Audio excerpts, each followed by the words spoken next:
novo ciclo de treinamento de técnica de vendas e de negociação. É uma nova série. Nós já concluímos o treinamento sobre o livro A Bíblia de Vendas. Espero que tenha sido útil para você. Ele está todo disponível no meu canal no YouTube.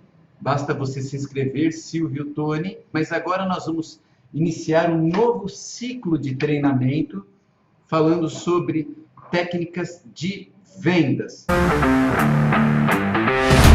O processo de negociação, tá ok? Existem muitos livros e muitos treinamentos que propõem técnicas milagrosas.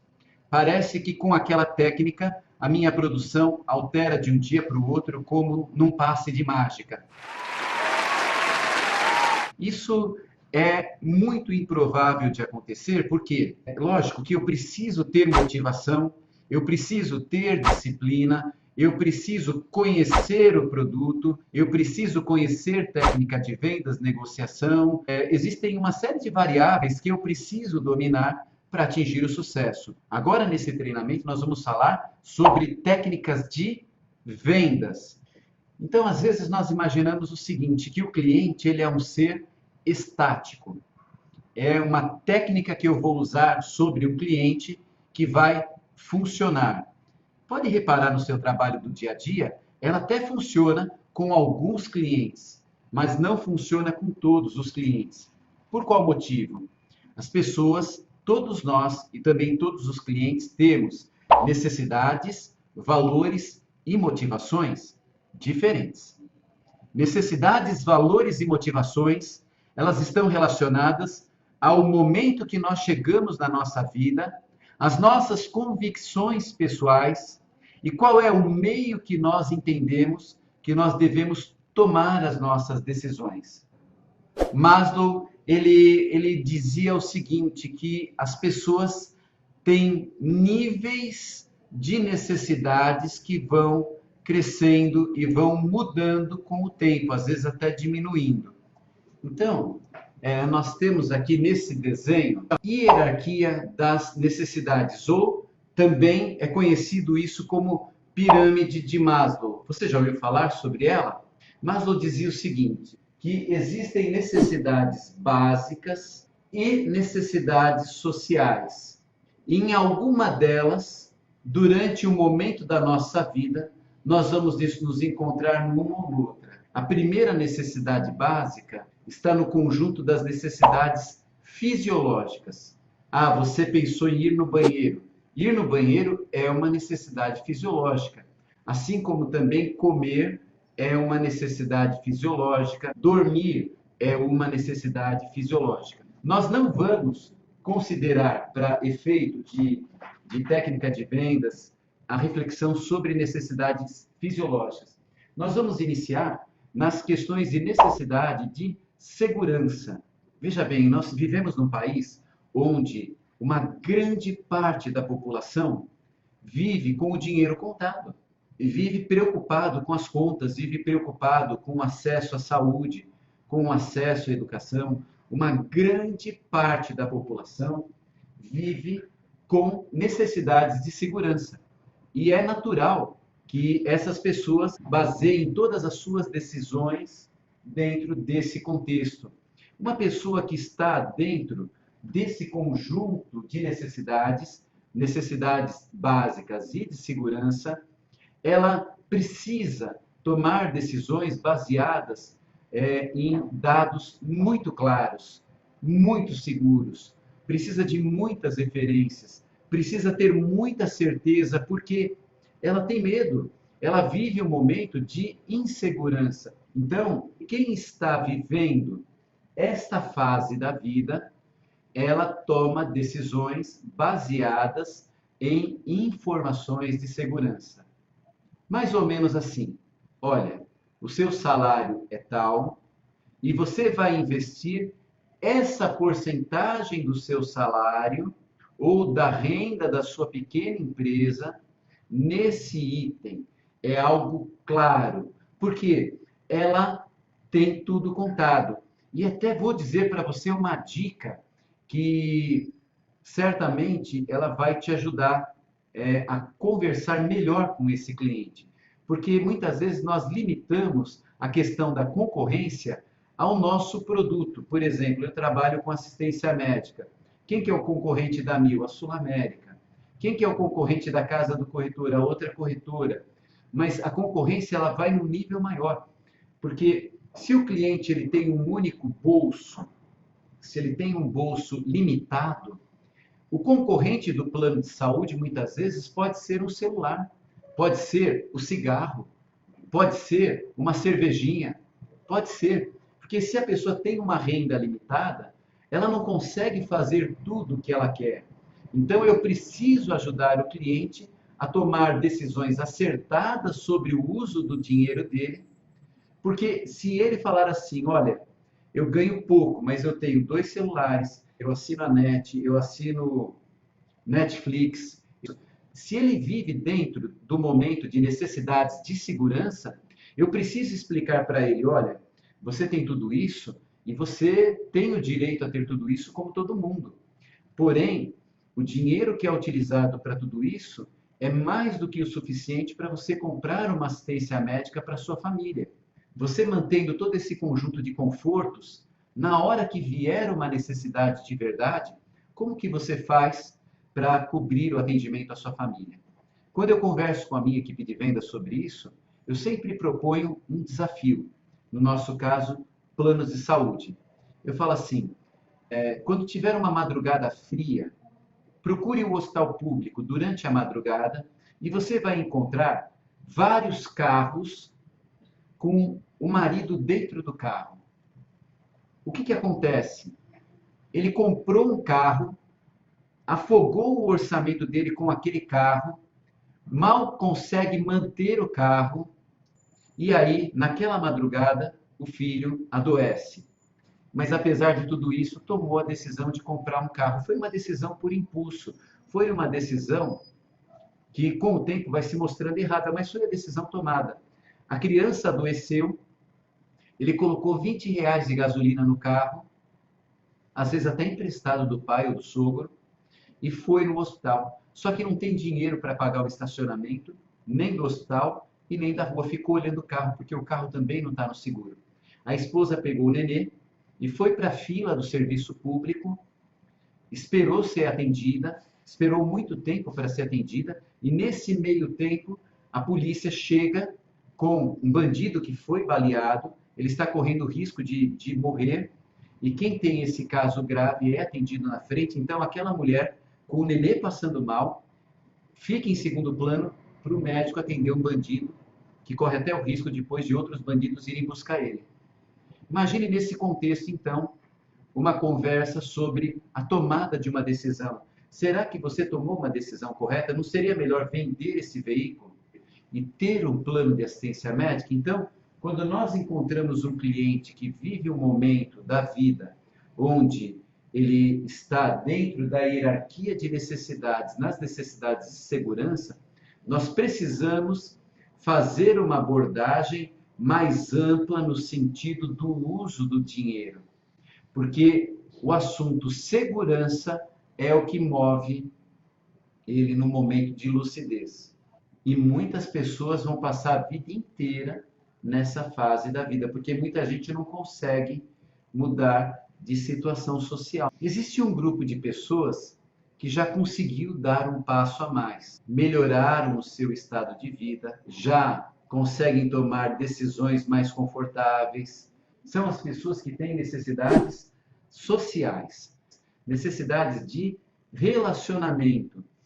A pessoa, quando chega nesse nível, ela não toma mais decisões igual ela tomava no nível anterior. Ela quer experimentar coisas novas, ela quer arriscar um pouco mais. É um cliente que exige uma abordagem um pouco diferente.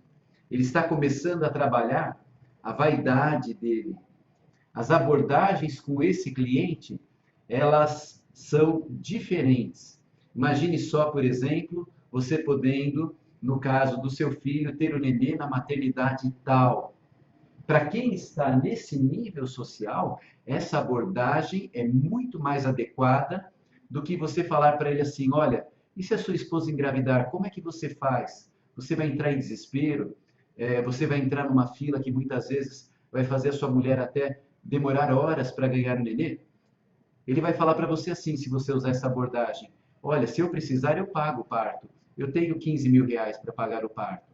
Mas, na verdade, o foco para esse cliente, ele está relacionado a um outro tipo de necessidade. Então, ele quer realizar sonhos.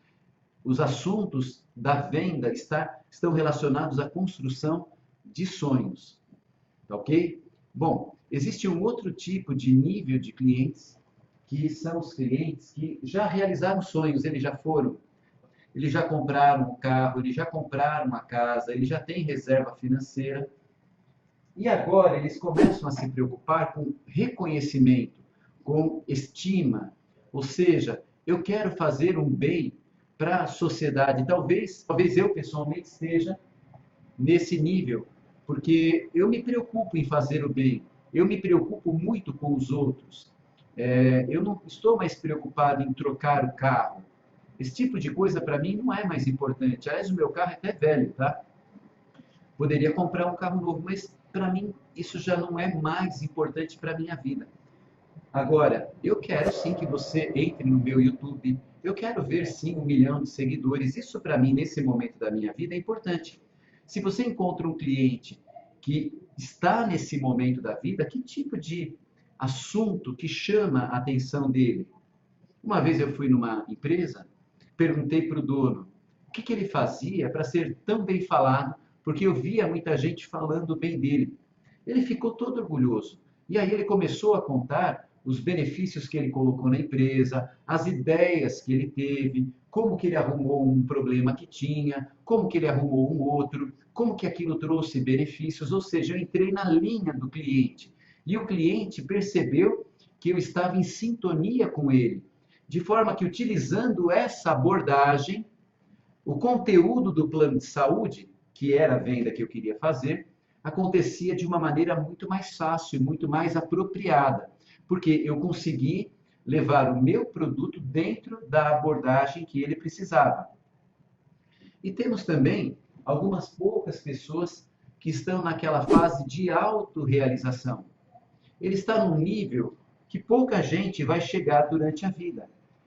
É uma pessoa que ela já não se preocupa mais com o dinheiro, não se preocupa mais em viajar, ela viaja para onde ela quer, quando ela quer construir algo nobre na vida dela, está preocupada com a posteridade. Então, quando eu vou vender um plano de saúde para uma pessoa como essa, jamais eu vou perguntar: e se a sua esposa engravidar? Como que você vai fazer? Ele não tem preocupação com isso. Se ele quiser, ele compra o hospital.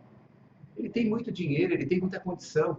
Ele não tem mais necessidade social. Ele já tem o status dele. Ele já é reconhecido também, ele já passou dessa fase. Imagine, por exemplo, o Silvio Santos, uma pessoa no estado dele. Ele já superou essa necessidade de reconhecimento há muito tempo. O que será que move uma pessoa que está lá em cima? Necessidades amplas, como, por exemplo, garantir para um número significativo de pessoas a melhor medicina. Coisas que ele conquistou há muito tempo e que agora ele pode permitir para que as próximas gerações tenham acesso a isso. Esse tipo de argumento é muito mais adequado do que os argumentos que vão ser usados aqui.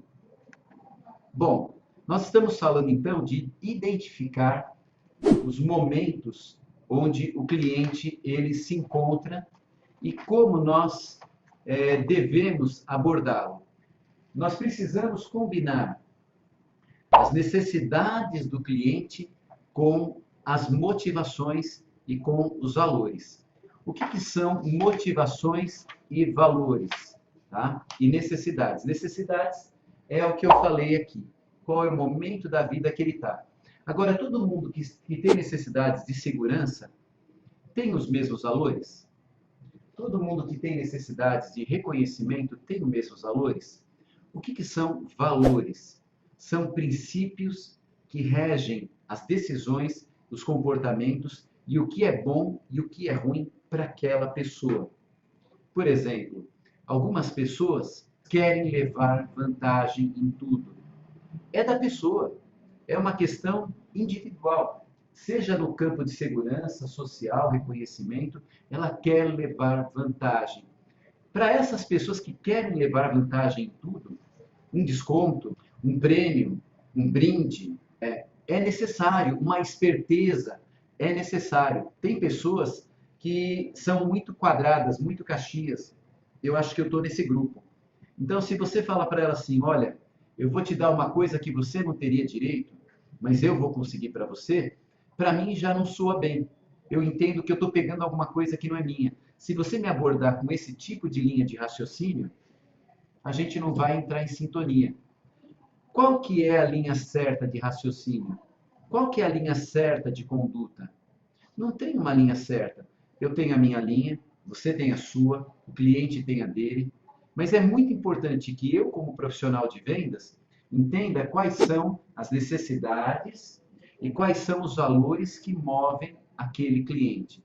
Não cabe a mim julgar quem está certo ou quem está errado. Mas se eu não entender o que é que rege a conduta do cliente, muito provavelmente eu vou estar falando para ele de uma maneira inadequada. Se eu tomar como base os meus valores, o que é importante para mim, olha, eu acho importante que a gente não tenha vantagem em tudo. Mas se o cliente acha que é importante levar vantagem em tudo, ele vai pensar assim: não é vantagem eu negociar e comprar com o Silvio, porque ele não vai me dar uma vantagem.